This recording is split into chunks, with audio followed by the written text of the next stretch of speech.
Shalom, saudara yang dikasihi Tuhan Yesus Kristus. Kembali kita berjumpa di dalam program yang sangat memberkati kita. Bagaimana kita semakin mengerti akan kehendak Allah.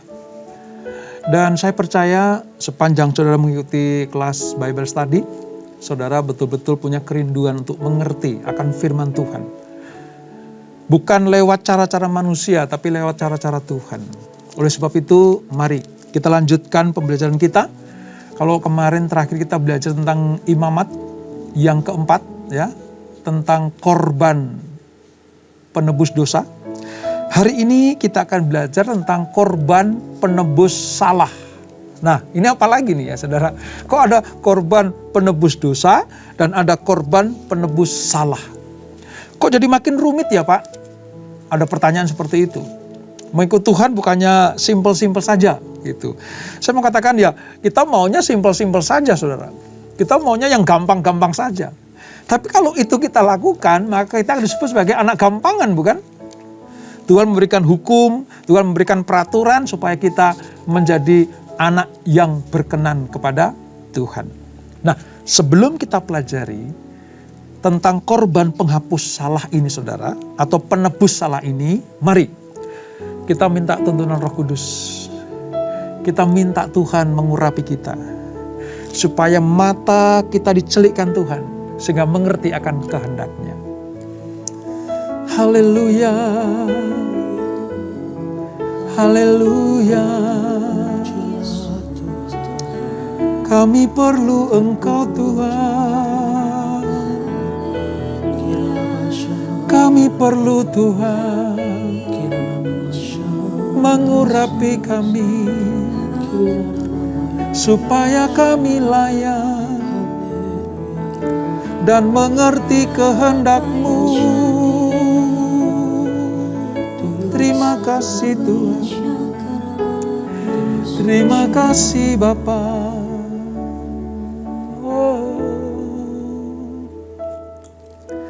Di hadapan hadirat-Mu ya Bapa, ku datang dengan penuh kerinduan. Di hadapan hadirat-Mu ya Bapa, segala keangkuhanku hilang. Di hadapan hadirat-Mu ya Bapa, ku datang dengan penuh kerinduan. Di hadapan hadirat-Mu ya Bapa, segala keangkuhanku hilang. Ku sembahkan ya Bapa, ku sembahkan ya Tuhan, ku tinggikan nama-Mu Yesus dalam hidupku selalu. Kami rendahkan hati kami di hadapan-Mu ya Tuhan. Di hadapan hadirat-Mu ya Bapa, ku datang dengan penuh kerinduan. Di hadapan hadirat-Mu ya Bapa, segala keangkuhanku hilang. Ku sembahkan ya Bapa, ku sembahkan ya Tuhan, ku tinggikan nama-Mu Yesus dalam hidupku selalu. Ku sembahkan Ya Bapa, ku sembahkan. Ya Tuhan, ku tinggikan nama-Mu Yesus. Dalam hidupku selalu ku sembahkan. Ini kami Tuhan, Ya Bapa, mau ku menyembahkan Engkau. sembahkan. Ya Mau Tuhan, tinggikan Engkau ku senantiasa. tinggikan nama-Mu Yesus. Dalam hidup kami selalu. Dalam hidupku selalu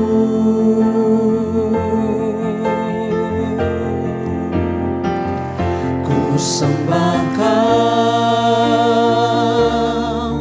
Ya Bapa, ku sembahkan. Ya Tuhan, ku tinggikan nama-Mu Yesus. Dalam hidupku selalu. Dalam hidupku selalu. Dalam hidupku selalu.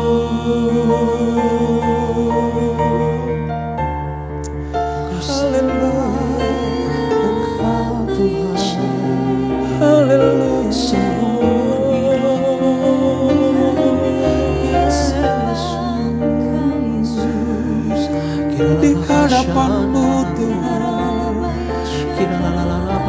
kami sujud menyembah. Di hadapan-Mu Allah yang kudus, Kau yang melayakkan kami, Kau yang menyucikan hati kami. Terima kasih Tuhan, terima kasih Yesus Tuhan. Sucikan dan kuduskan hati ini untuk layak menghadap hadirat-Mu. Tubuh, jiwa, rohku, ku serahkan padamu. Ku menyembah-Mu.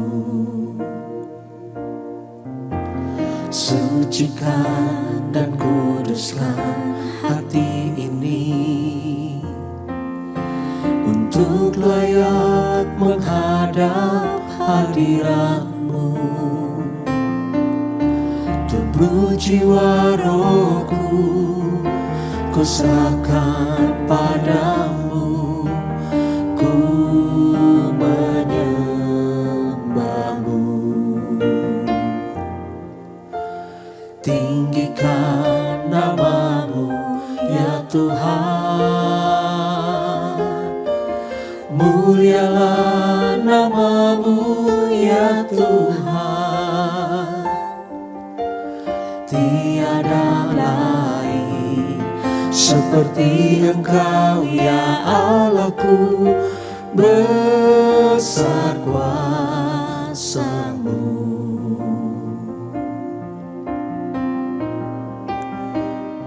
Layakkan dan sucikan hidup kami, Sucikan dan kuduskan hati ini supaya kami layak menghadap hadirat. untuk layak menghadap hadirat-Mu. Seluruh kehidupan kami Tubuh, jiwa, rohku, kami serahkan. ku serahkan padamu. Ku menyembah-Mu. Tinggikan nama-Mu ya Tuhan.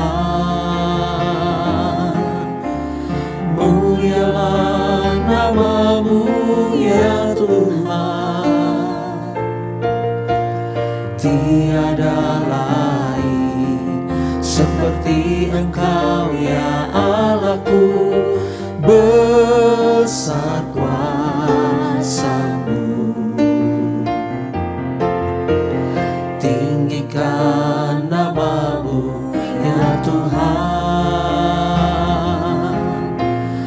mulialah nama-Mu ya Tuhan. Tiada lain seperti Engkau ya Allahku, besar kuasa-Mu.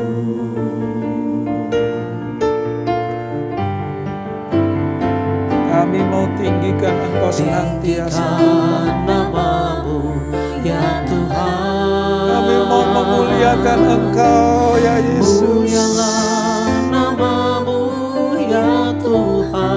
Sebab tiada yang seperti Engkau.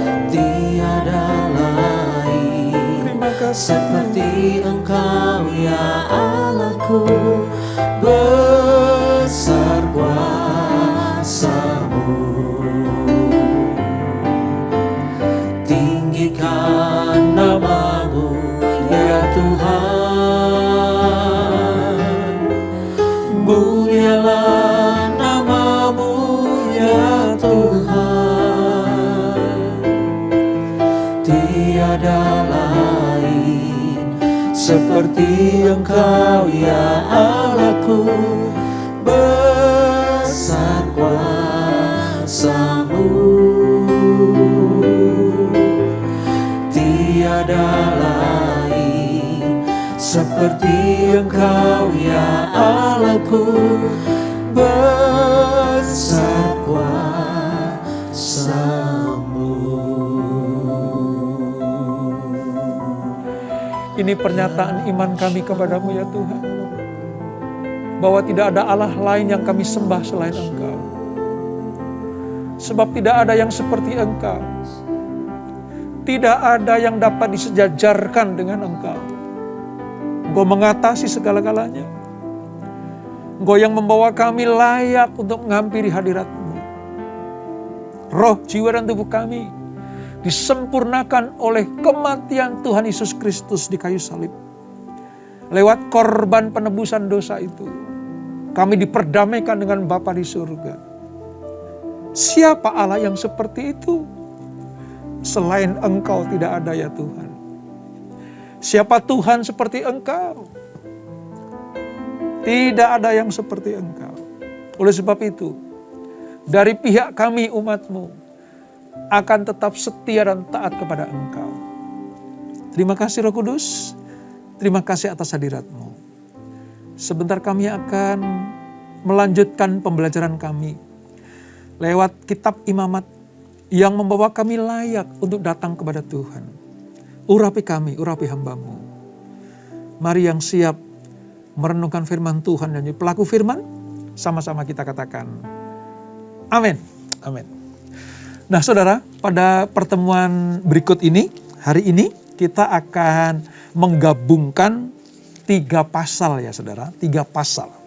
Dari Imamat 5, Imamat 6, dan Imamat yang ke-7. Tiga-tiganya itu sebenarnya berbicara tentang korban penebus salah. Ya, termasuk di dalamnya adalah rangkuman dari 5 korban yang pernah kita pelajari. Ya, 5 korban yang pernah kita pelajari. Apa saja itu? Korban bakaran, korban sajian, korban keselamatan, korban penghapus dosa, dan hari ini dirangkum dengan apa? Korban penebus salah. Nah saudara, saya akan mulai dari pengertian seperti ini saudara. Orang Israel itu adalah umat pilihan. Mereka memiliki Allah yang kudus, Allah yang benar, yaitu Allah yang disembah oleh Bapa Abraham, Ishak, dan Yakub. Nah Yakub nanti menurunkan keturunan suku-suku Israel, 12 suku itu. Nah ada sebuah perjanjian dari Allah kepada bangsa Israel. Salah satu perjanjian itu bilang begini, Aku Allah yang kudus dan aku mau engkau juga hidup kudus. Oleh sebab itu, segala dosa yang melekat dalam dirimu, hai umat Allah, harus dibersihkan. Harus dibersihkan. Supaya apa? Supaya umat Allah bisa bertemu dengan Tuhan. Dan Tuhan bisa bersekutu dengan umatnya. Dia kudus, maka umatnya juga harus kudus. Itu inti kitab Imamat, saudara. Nah, kita sudah belajar tentang bagaimana dosa-dosa yang disengaja, dosa-dosa besar, dosa-dosa yang kelihatan sekali bahwa nyata itu dosa. Misalnya apa? Membunuh, mencuri, bersungut-sungut, menyembah ilah lain. Dalam kitab Perjanjian Lama, penyembahan kepada dewa-dewa lain itu adalah perzinahan rohani. Itu jelas nyata-nyata dosa. Namun demikian, ada aturan-aturan. Ingat ya, waktu di Gunung Sinai, Musa mendapatkan 2 loh batu isinya 10 perintah Allah. Dan ketika itu dijabarkan satu persatu, saudara, maka sampai kepada hal-hal yang sifatnya dosa yang tidak disadari. Kemarin kita sudah belajar itu. Nah, di dalam korban penebus salah ini, termasuk di dalamnya adalah dosa yang tidak disadari juga. Sebagai contoh, orang Yahudi, orang Israel, itu tidak bisa menyentuh binatang najis. Ya, binatang najis. Dia tidak bisa bersentuhan. Menyentuh saja sudah najis, apalagi makan. Gitu. Ya, salah satunya saudara, babi. Ya, bagi bangsa Israel, ya, pada masa-masa kitab Imamat ini ditulis, saudara, itu binatang itu najis. Jangankan makan, menyentuh saja najis. Nah, kalau misalnya tanpa disengaja mereka menyentuh binatang najis itu, apa yang harus dilakukan? Ini problem, saudara. Sebab itu dinyatakan najis. Ya, misalnya lagi, menyentuh mayat. Ya, tanpa disengaja menyentuh mayat, itu juga najis. Banyak macam, saudara. Hal-hal yang sifatnya tidak disadari. Tetapi itu menjadi sebuah kenajisan. Misalnya begini, ada seorang perempuan pendarahan, lagi pendarahan nih, saudara, lagi pendarahan. Ya, kalau dalam bahasa sekarangnya kan menstruasi gitu ya. Kan orang pada nggak tahu dia menstruasi atau tidak, pendarahan atau tidak. Tiba-tiba mereka berkerumun, lalu nyenggol, menyentuh. Itu pun yang menyentuh dinyatakan najis. Makanya hukum orang Israel pada waktu itu, kalau perempuan pendarahan harus mengatakan, aku najis, aku najis, aku najis, supaya tidak disentuh orang. Nah, kalau tanpa disengaja itu terjadi, gimana cara menyelesaikannya? Misalnya lagi, teledor di dalam hal bersumpah. Ya, teledor dalam bersumpah, atau mereka tidak mau bersaksi. Itu juga dinyatakan berdosa dengan tidak disadari.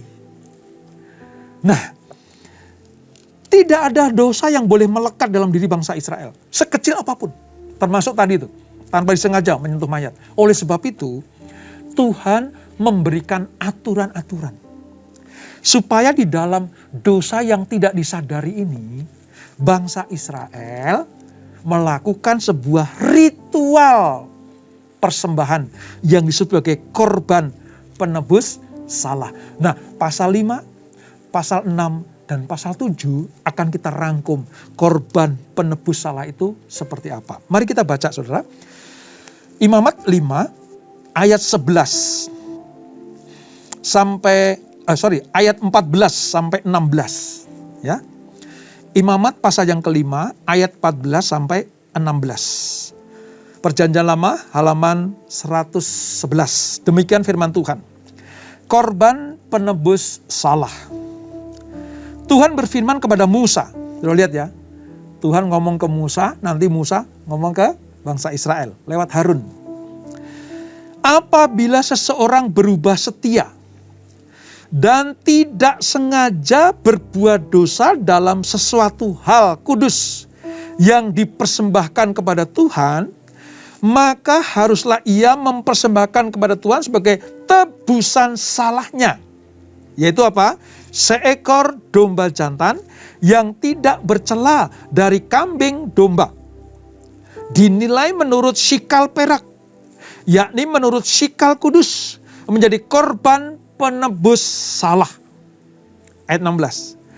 Hal kudus yang menyebabkan orang itu berdosa haruslah dibayar gantinya dengan menambah 1/5, lalu menyerahkannya kepada imam. Imam harus mengadakan pendamaian bagi orang itu dengan domba jantan, korban penebus salah, sehingga ia menerima pengampunan. Nah, dari pasal 5 ayat 14 sampai 16 ini, saudara, kita mengerti sekarang mengapa Tuhan mewajibkan. Ini hukumnya wajib, saudara. Ya, hukumnya wajib. Siapapun yang berbuat dosa tanpa disadari ini harus datang kepada Tuhan. Nah, apa yang dipersembahkan, saudara, adalah domba jantan yang tidak bercela dari kambing domba. Dari kumpulan kambing domba yang diambil harus domba jantan yang tidak bercela. Sekali lagi, memang rumit. Memang agak membuat repot bagi bangsa Israel. Tetapi ini yang diminta Tuhan. Saudara bisa bayangkan bagaimana orang harus mengingat-ingat dulu kesalahannya. Mereka harus sadar dulu dosa-dosanya apa yang tidak disengaja atau tidak disadari. Baru setelah itu dia harus mengambil anak domba jantan dari kumpulan kambing domba itu, dan yang tidak bercacat celah. Itu memerlukan sesuatu pengorbanan yang tidak mudah, saudara. Saya mau katakan, berkorban itu tidak mudah. Berkorban itu ada sesuatu yang keluar dari hidup kita. Tapi itu yang diminta Tuhan. Mengapa? Karena sesungguhnya korban kita dari pihak manusia, dari pihak bangsa Israel pada waktu itu, tidak sebanding dengan pengorbanan Tuhan untuk kita. Kalau di Perjanjian Lama, sebesar apapun korban yang dibawa bangsa Israel tidak sebanding dengan kasih Allah yang menyelamatkan mereka dari Mesir untuk masuk tanah perjanjian. Dalam Perjanjian Baru, sehebat apapun korban kita, serumit apapun korban kita, sebesar apapun korban kita, tidak sebanding dengan apa yang Tuhan sudah lakukan lewat Yesus Kristus bagi saudara dan saya. Untuk itulah, saudara, Tuhan mau supaya ketika Ia menetapkan aturan-aturan ini bagi bangsa Israel, yang diminta Tuhan hanya satu, taat seperti apa yang tertulis di dalamnya. Ketaatan inilah yang diminta Tuhan. Taat yang setia, artinya melakukan itu terus-menerus, saudara. Terus-menerus. Korban ini tidak pernah berhenti. Korban ini tidak pernah selesai. Tidak pernah. Sampai nanti. Sampai nanti. Ya, bagi orang Israel, sampai nanti bait suci dihancurkan. Korban ini sudah tidak dapat dilakukan lagi. Karena bagi orang Yahudi, khususnya Yudaisme, mereka membawa korban itu harus di kemah suci pada masa imamat ditulis, atau di bait suci pada masa bait suci masih berdiri. Tapi sekarang sudah tidak ada bait suci lagi. Membawa korbannya kemana? Sudah tidak bisa, saudara. Bagi orang Yudaisme sekarang ini, tidak bisa membawa korban persembahan apapun kalau tidak di bait suci. Nah, sekarang bait suci nggak ada. Ya, mereka tidak beribadah. Mereka cuman berdoa. Di mana itu? Tembok barat. Atau disebut sebagai tembok ratapan. Sinagoga itu bukan tempat membawa korban persembahan. Sinagoga itu tempat untuk belajar atau membaca kitab suci. Tapi kalau membawa korban harus di bait suci Allah. Dan sejak tahun 70 Masehi, ketika ekspansi Roma dipimpin oleh Jenderal Titus, menghancurkan Yerusalem termasuk bait suci, maka sejak saat itu orang Israel sudah tidak bisa membawa korban persembahan lagi. Tetapi harus taat. Gimana caranya? kedatangan Yesus sebenarnya sudah melengkapi, sudah menyederhanakan, dan sudah menyempurnakan korban-korban yang pernah dilakukan oleh umat Israel yang tertuang dalam kitab Imamat ini. 5 jenis korban sudah kita pelajari. 5 jenis persembahan yang harus dibawa kepada Tuhan sudah kita pelajari. Korban bakaran, sajian, keselamatan, penghapus dosa, dan penebus salah. Semuanya sudah kita pelajari. Dan puji Tuhan, jenis 5-5-nya ini sudah selesai dilakukan oleh Tuhan Yesus. Kita mengerti sekarang. Salah satu perkataan Yesus waktu di kayu salib. Dia katakan, sudah selesai. Sudah selesai.